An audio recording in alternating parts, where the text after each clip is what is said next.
Hello and welcome to the 4i-magazine podcast. I'm Federica Bressan and today we talk about cyberculture with Patrick Wheeler, expert and educator in cybersecurity. Let's go. Welcome, Patrick. How are you doing today? It's an excellent day, Federica. Glad to be here. Glad to hear that. So today's topic is cyberculture. Why does culture matter in the cyber world? Why don't people who are in charge just fix things so that they are safe for us to use and then we don't need to talk about it? Wow, this is a difficult question to unpack. It seems a simple question to ask, and yet there's some very interesting psychological things that tend to happen when we get into an environment that is what we call geographically disintermediated. Basically, when we get onto cyber systems, when we get onto platforms, a lot of these social breaks that we normally have in front of us are stripped away. And we saw this very early in cyberculture, online culture with the flame wars. We see this continuing and ongoing with the troll behavior, the cyberbullying that's going on. And so indeed, the human psyche on the internet is actually different than the human psyche in the real world, as some people like to talk about, meat space versus cyberspace. And so when we look at this and we ask ourselves, why don't people just be good? That's both a challenge to the human in us. And that's one of the things that as parents, I always encourage people to monitor their children's behavior and teach them what is good behavior online. This is a challenge for a lot of parents who don't have this type of instinct or background themselves. And also it's a challenge, especially with teenagers, when they want privacy and they don't want to be nagged by their parents. They don't want to be nagged by the platform. The other element that's working against this type of behavior is that a lot of these platforms have specific algorithms that are designed to drive engagement with the platform. Now, whether this is Facebook, TikTok, or any one of the ones that came before, their whole modus operandi is to get you to spend as many hours clicking through that product as you humanly possibly can. And indeed, it's been quite proven at this point. There's a lot of harm that's being done with these engagement platforms. But the other thing that happens is that people come into these with some very specific negative intent. I deal a lot with anti-fraud and crime on the internet and crime on these platforms. And fortunately, I don't have to deal with this as a police force member, but the police force actually have to deal with some really down, dirty and nasty stuff, from sextortion, cyberbullying that leads to suicides. There's also a huge increase in the prevalence of teenage suicide that is given, are attributed to a lot of what's been going on these platforms. Not even the things that are necessarily designed to be malicious or people being malicious, but there's some inherent faults in the algorithms. And the goal that is difficult for the platforms to work from is that indeed they want to drive engagement. And nobody wants to believe that their platform is killing people or causing people to kill themselves. And so the ability to rationalize and justify is really strong on behalf of the platforms. The users are often quite active and they defend the using of the product. And so it's quite difficult to get this discussion to come forward. If I understand correctly, you're considering a broader cybersecurity in a broader meaning, not just, oh, someone hacked into my account or something like that, but the use I make, the type of engagement that a certain service online wants me to have and successfully has me to have, that may lead to me being depressed or something like that, also causes me harm and therefore has to do with cybersecurity. It's a very interesting question because a lot of people like to restrict the definition of cybersecurity to ICT security. It's a server, it's a web server, it's a function inside of my corporation. And one of the things that I encourage everyone to think about is that cybersecurity is a much broader social issue. We have issues of cyber diplomacy. What does diplomacy look like in this geographically disintermediated place? We have the Talon 2 manual, which is actually manual on how to conduct cyber war. We have people in the EU who are dedicated, in NATO who are dedicated to dealing with these topics. And so indeed, we have to take it all the way from this high level of social topics down through indeed our corporate environments. One of the things that I consider quite important is indicators of stress, indicators of distress that happen from my employees who are using some of these platforms.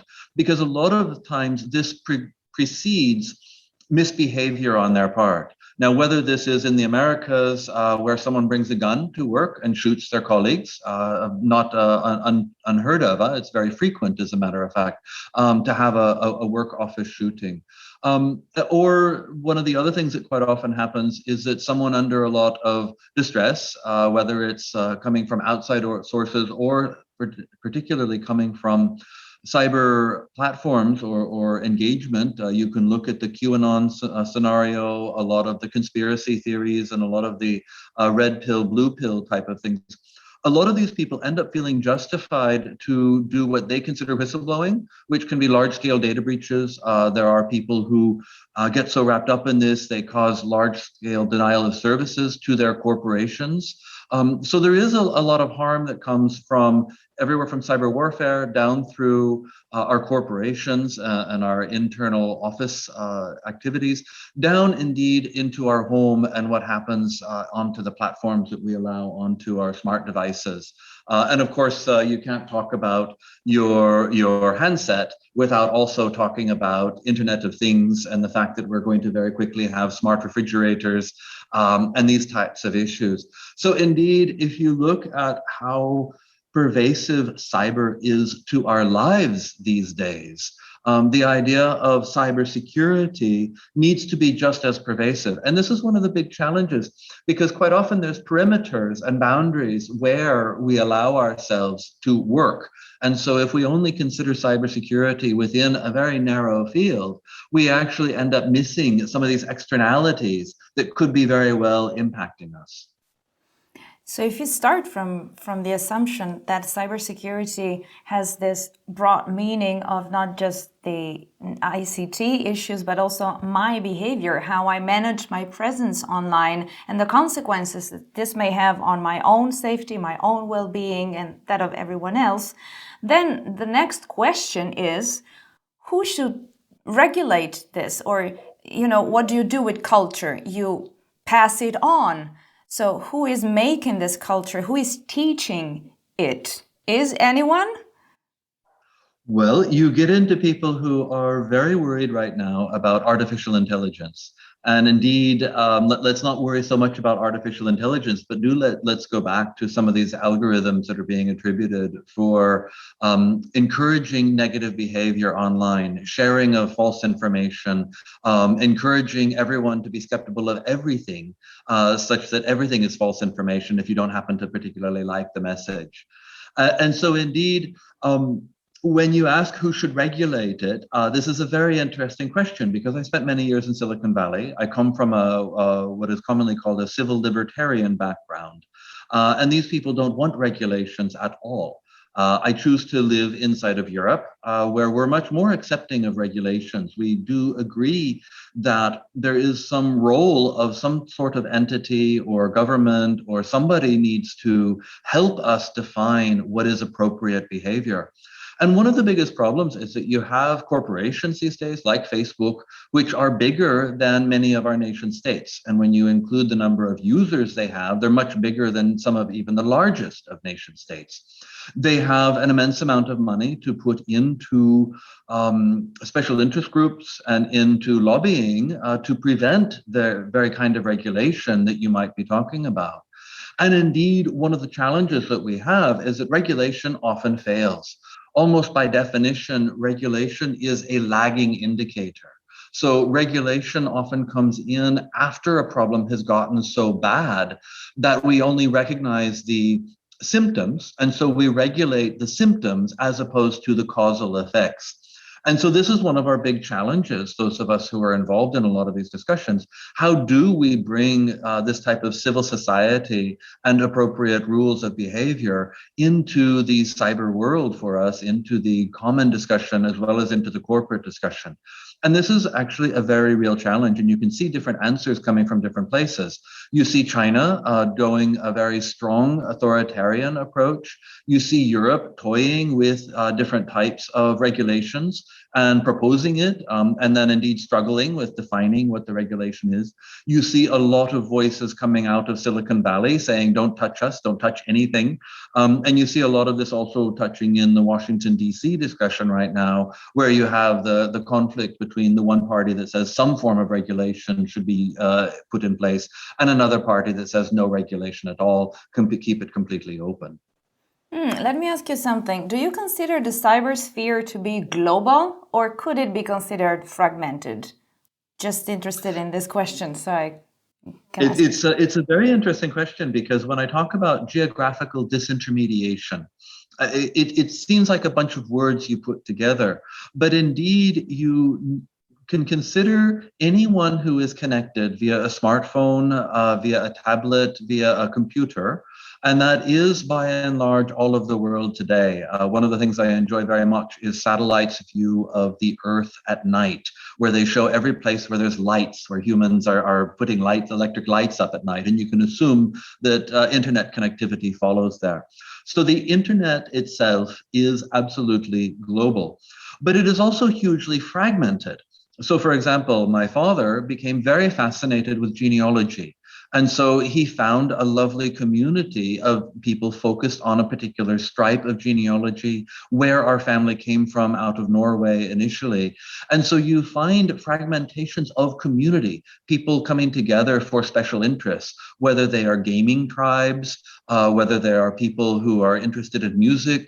And you saw this definitely during the COVID crisis and the lockdown, this amazing exploration of community online. So yes, it is both global and it is fragmented.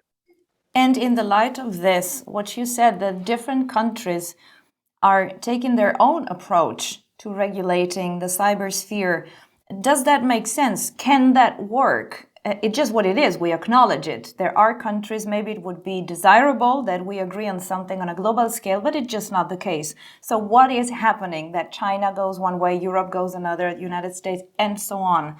Is it effective? Does it make sense? Does it work?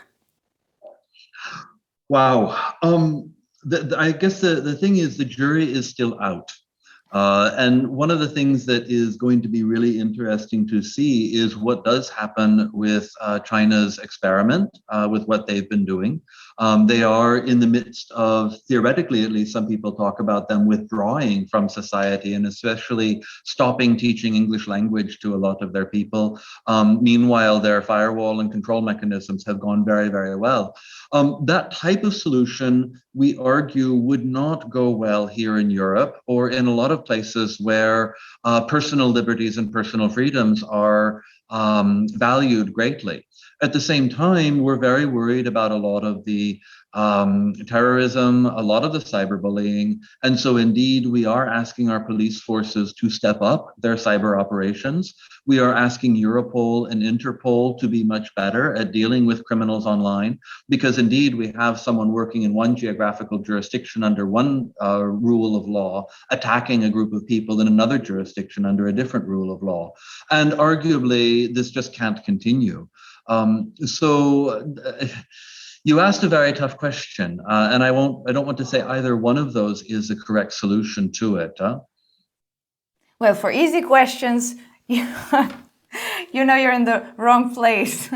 And Absolutely. The next question that we will try to answer in our next interview together is, who are the cyber defenders?